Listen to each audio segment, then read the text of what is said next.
Because I feel like when you like someone and you're into them, seeing them once a fortnight... It's called long distance for a reason. It's going to be challenging. You don't live in Spain. It's not practical to get on a plane every single Friday. I work Monday to Saturday. Just a disclaimer, I want to apologize. I made a mistake in labeling my video. So the video before this for Married at First Sight is episode 30 and this is episode 31. Anyway, Rage, what do I think? At times he had me very anxious on the edge of my seat, but I was really impressed with the way he spoke to his wife to sort of calm her nerves and sort of reassure her when she was worried about him and whether he would fit into her ready-made family. I think Jay could have learned a thing or two from Ridge because Ridge was very mature in his responsive. And as for Tori, she'll continue to be an idiot until the end of time or until somebody drags her out of whatever trance that Jack has her in. Sarah, I don't buy the tears. Anyway, I digress. Hey there, thanks for stopping by. It's your girl Valerie. Welcome to my channel. If you're new here, don't forget to subscribe, click the like button, turn on the notification bell for when I upload new videos, and definitely leave a comment. In this episode, I'll be reviewing Married at First Sight Australia, Season 11, Episode 31. This continues, and I'm here. I'm just here to see what happens with Tori and Jack and how they're going to put a positive spin on this mess. Anyway, I digress. So we have, Ridge and Jade going to stay with Jade's family. Apparently Jade stays with her mom, dad, her brother. It's like, that's a lot of people in one household. And then you throw in Ridge and Jade's daughter. That's way too many people. And Ridge is going to annoy someone at some point. That's the impression that I get. And he already starts talking about the fact that, they'll be sharing a bedroom and he's worried about whether her parents will hear them. And it's like, Ridge, there's more to a relationship than sex. Please don't be shallow. Please, I've actually seen your growth and I've been celebrating you. I don't want you to go back. Please do not disappoint me. So I don't know. We'll see. And then you have Sarah and Tim go to Sarah's place. Well, Tim is very adaptable, or he comes across as someone who's very adaptable. So it makes sense that they would show them at Sarah's place. I don't know whether they're going to go to Tim's place. It seems everybody's just going to one person's apartment. That's the one that's being shown. And so they meet up with Tim's friend, and it's like, why? The producers are really looking for drama, aren't they? Because of all the family members that they could bring, Tim must actually have family members, seriously, outside of his friend. They've decided to bring this loud, noisy, and sort of toxic friend of his. And it's like, make it make sense. Are we really wanting this relationship to grow, or are we looking for a way to break them up? Did Tim ask the producers to say, please give me an out? Am I the only one? So I was very doubtful on whether Ben was the best person to bring as Tim's friend to come and have a conversation with Sarah. But I actually think he was the best person, because had it not been for him, then maybe, Tim would have continued to put up with this mess, because he was able to hold Sarah's feet to the fire even when she said, I don't want to talk about it. We've already addressed it, because I think she expected them to sit down, just have a kumbaya moment where they're just singing, dancing, and, pretending like nothing happened. But then you had, Ben sort of questioning that, what happened? How are the two of you going? And eventually it came out that she lied. And it was good of him, because as soon as Sarah shut down Tim, when he tried to explain what happened, Ben then tagged him and got in and tried to ask her questions. And then she was becoming agitated and, okay, you speak to him because he seems not to cut you off. Well, he's cutting you off because he finds you disrespectful. He can see through the lies. The fact that he's asking you, why didn't you say anything to Tim? Why didn't you tell him the truth about what was going on? That shows that he can read the BS. He can see BS, and he's calling you out. And for her to sort of now try and pretend to be victim, I don't get it. Sarah lacks accountability, and every time someone tries to hold her feet to the fire, she then looks to Ben to save her. And it's like, no, you are wrong. Take responsibility and move on. There's no need for you to try and bring Ben into your mess, because when you made plans to cheat, you didn't consider him. So I like the fact that Ben actually took Tim aside. I don't think Tim is invested in this relationship anymore because of his answers. He was very vague when he was asked that, okay, so where do you stand at the moment? Do you see yourself making this thing work long term, or do you think it's going to work? And he said, well, I'm just giving her time to try and sort of win back, my trust, and I don't know. So he's undecided, and it's like, he should be very decided. I think had this rumor not come out, then he would have been decided, and he would have been saying yes on final vows, but given what's happened and given his history of his past partners cheating on him, I can see him being a no. And I'm happy that he got to speak and vent to someone who knows him. Yes, his friend is very chaotic and is not always politically correct, but I think it was good that he didn't have people like Jaden speaking up for him, but he actually had a friend, someone he trusts, who he could vent to and actually get an honest opinion. Whether or not people agree with Ben's opinions, that's a different kettle of fish. But at least Tim was able to vent to someone that knows him and is able to sort of understand his history, where he's coming from, and why it's important for him to address his issues with Sarah before commitment, final vows. Oh my God. Oh my God. I thought when they said the Gold Coast, it would be sunny and, it would be loud, there'd be music playing, and it's just, oh my God. Maybe it's one of their worst days. And Tori looks like she doesn't want to really be there. She looks like she's looking for the nearest exit to leave. And so they get to Jack's apartment, and she's busy asking him, "Oh, do you think I could fit into your life here?" And he's like, well, anybody could move to the Gold Coast. And it's like, well, she's asking you about her per se, not anybody else. She's asking you, do you see you and me living together, having a life, being husband and wife? And so I don't get what Tori doesn't see. I don't get what she doesn't see. This man has continually told her he doesn't like her. He's continually told her he's not attracted to her. And yet somehow she keeps living in La La Land, where she somehow believes that, yeah, he really likes me.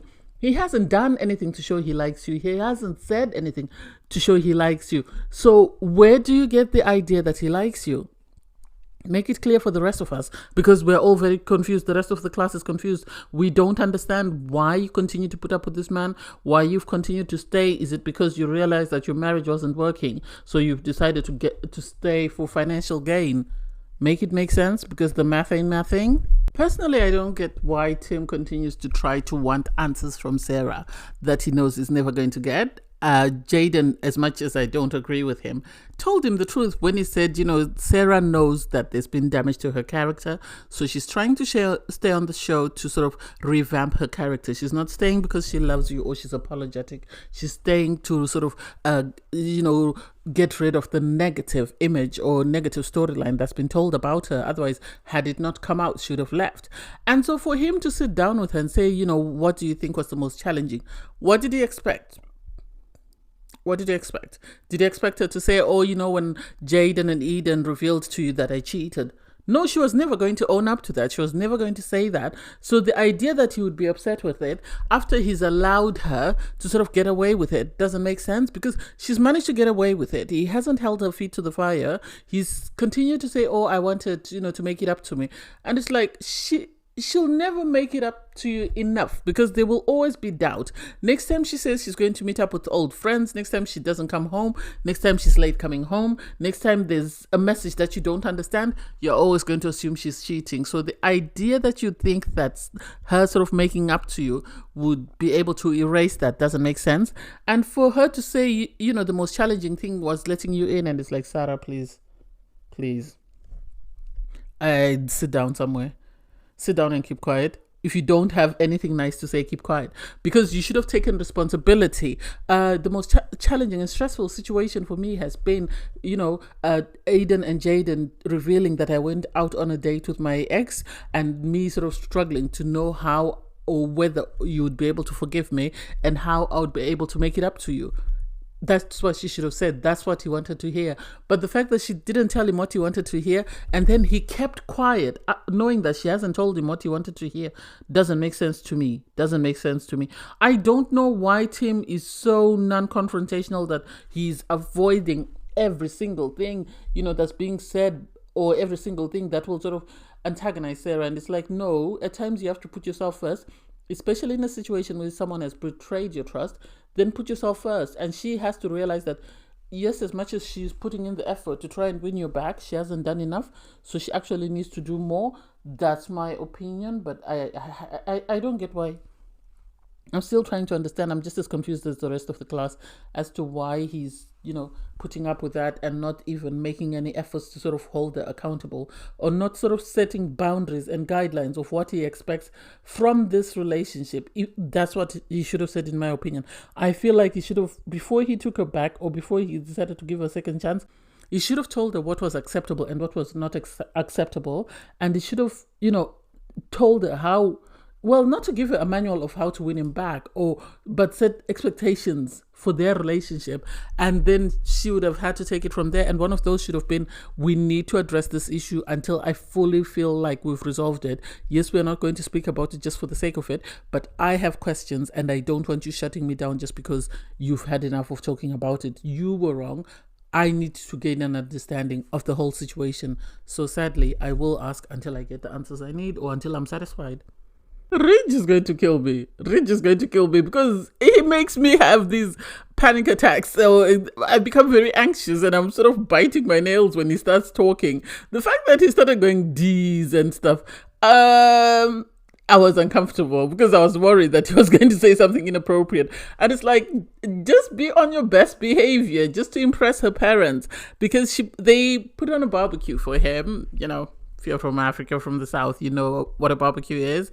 And so he was sort of very inquisitive, which I liked. He was asking, what is this? What is that? Because you don't want to disrespect people and you want to know, you don't want them to put food on your plate and then you start spitting it out. So at least he was able to do that. The family seemed uncomfortable when he was sort of making these comments of his. But I think he actually had a decent conversation with her dad, because we could see them having a conversation, but we never heard anything. And the producers are set on portraying him as this very immature guy who really likes this girl who's got a child, and that's the storyline they're running with. So whether or not he was respectful, or whether he actually said something coherent to her dad and very mature, nobody will know, because the producers didn't show us that bit. Jade's sister and mom, I get where they're coming from. I really do get where they're coming from. They're worried because it's not just Jade that, Ridge is falling in love with, or that is falling in love with Ridge. There's also her daughter, so they need to worry about that. And sadly, apparently, it seems Jade easily becomes attached to someone. And once she's attached to someone, she struggles to sort of move on. According to her mom, it seemed like she was depressed after the last breakdown of her relationship.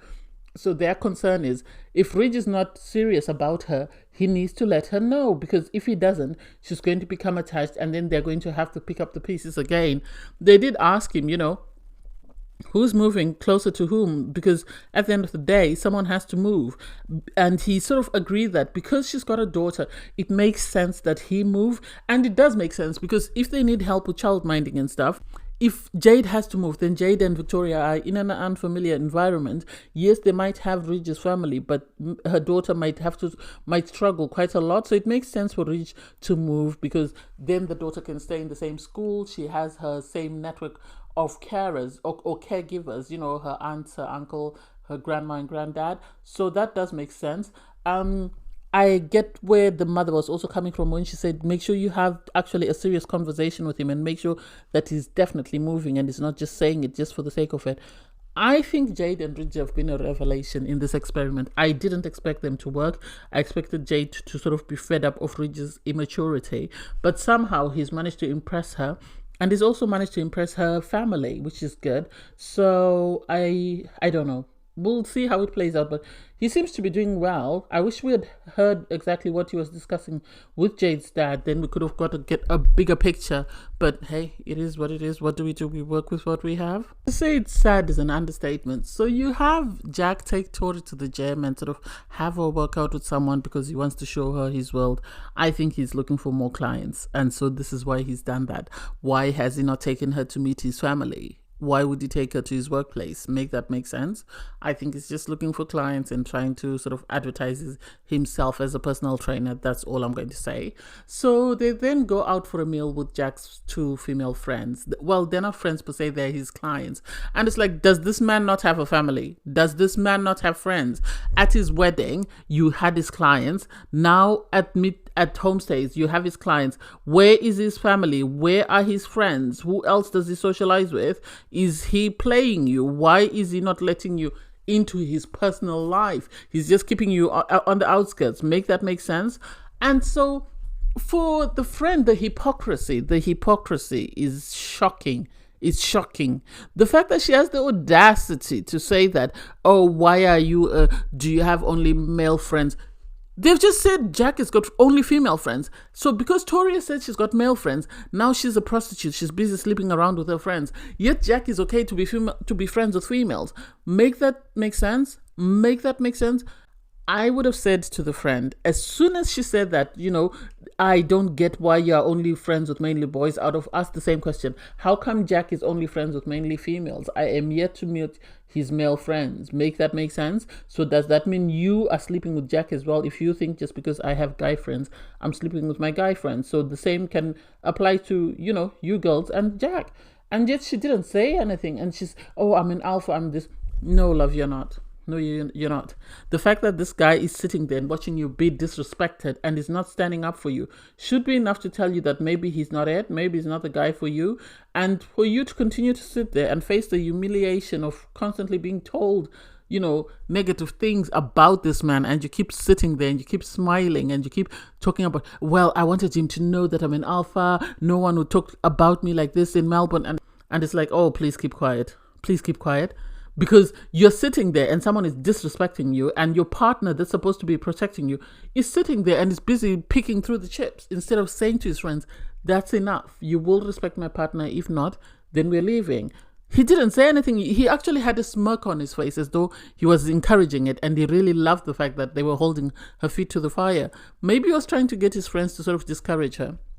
The other girl was just there for display, and it makes me question whether she's the ex, the one who went to the media and was leaking stories about them dating or not. Personally, I don't know who Sarah's auditioning for, whether it's Hollyoaks, Neighbours, I don't even know. Because of the fact that she goes, well, they go on a little sort of a cruise or whatever you want to call it.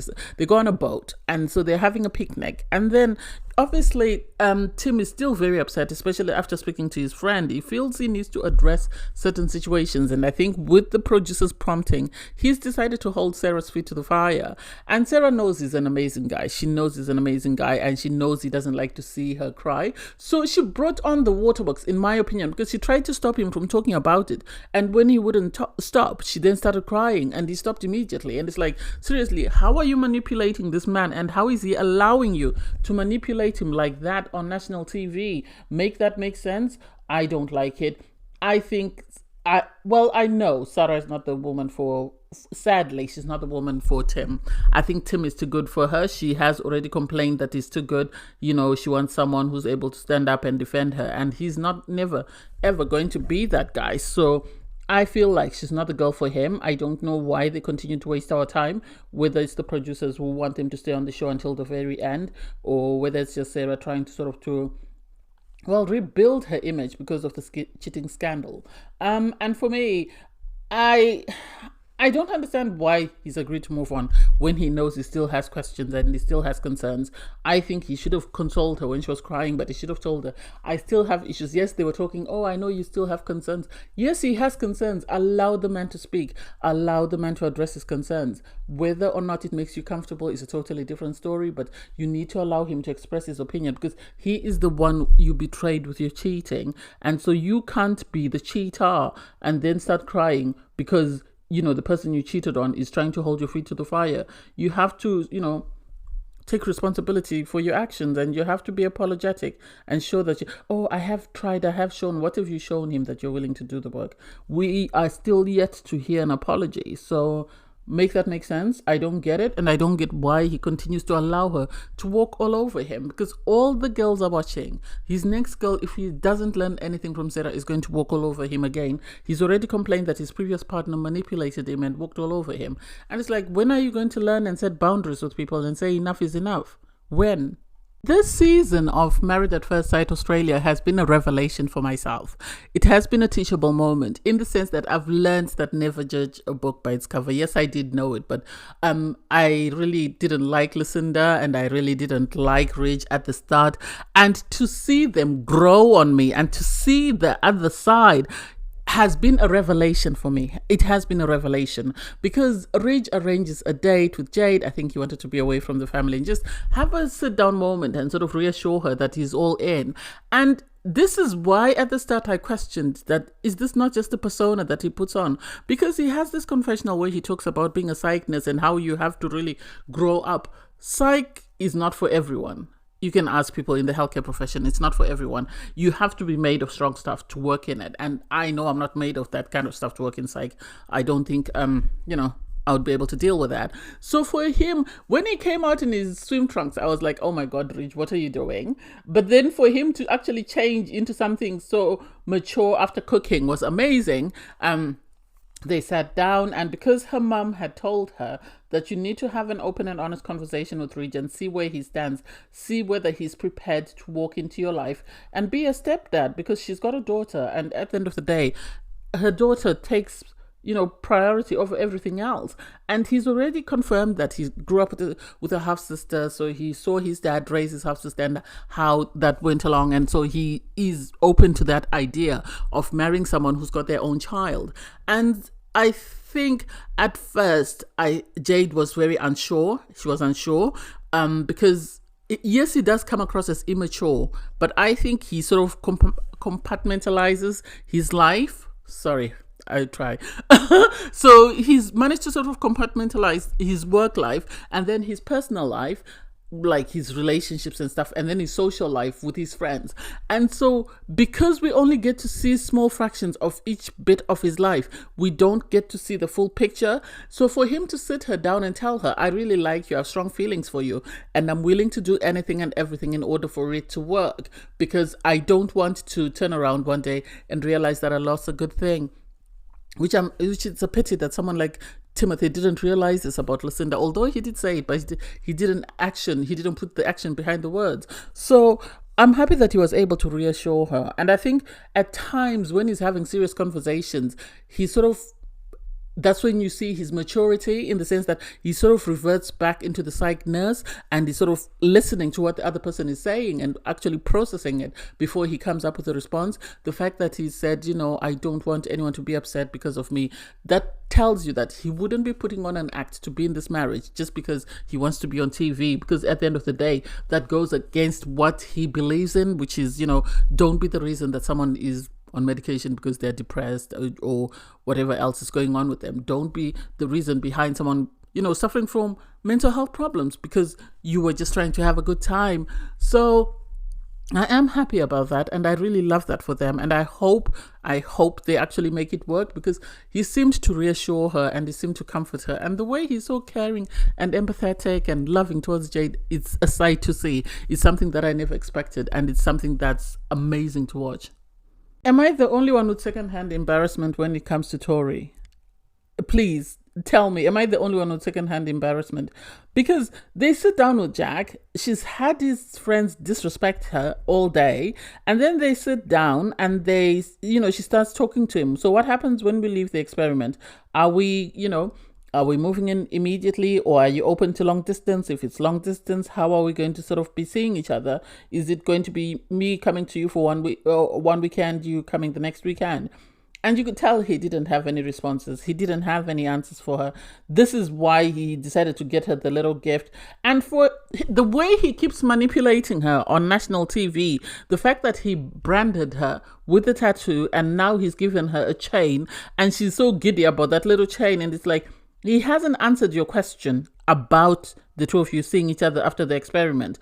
He's suddenly given you these gifts, and because you keep going at him, he's talking about going home and having sex with you. How much more do you want to be manipulated? Oh, the tension between us is heightened. This is the most heightened it's been. And it's like, please, you need to stop calling yourself an alpha, and you need to accept that you are his dummy and he manipulates you to his whim.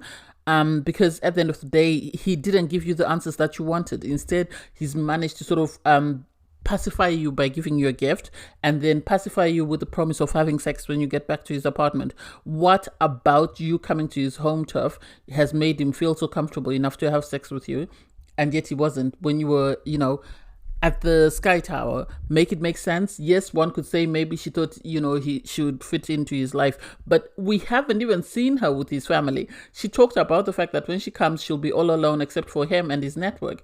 And it's like, well, if he really was that serious about you, he would let you meet his family. If he really was that serious about you, he would commit to coming to see you one weekend. Yes, maybe one weekend is a bit too much, but still at the end of the day, it's one of you traveling every fortnight. So it sounds reasonable. It does sound reasonable. And it's not like he cannot reschedule his work around his travel plans to see his wife until, she moves down to him. And given the fact that she is the one who's having to move to the Gold Coast, you'd expect him to make more of an effort to go and see her while she's still in her own home turf. I didn't get that. And it's sad that the producers were asking her, oh, why do you think he gave you this? And why do you think? And it's like, you're wasting your time. You're wasting your time. She looks like an idiot on TV, and sadly, she's not picking up on it. And I wonder how she feels now it's showing on TV. I haven't seen any of her interviews. I really am looking forward to seeing them. I think I saw one a while ago, and I'm looking forward to seeing them to see what she actually thinks or how she feels about her husband now that they've been, on this journey, and she's had his friends disrespect her and he hasn't defended her. Yes, he's given her a gift, but anyone can give you a gift. The fact that he's promising sex, that's not enough reason for her to be all giddy and all smiley. But anyway, I digress. Thanks guys for watching. Please don't forget to like, share, comment and subscribe, and click the link in my video to watch my review from episode 30. Bye guys.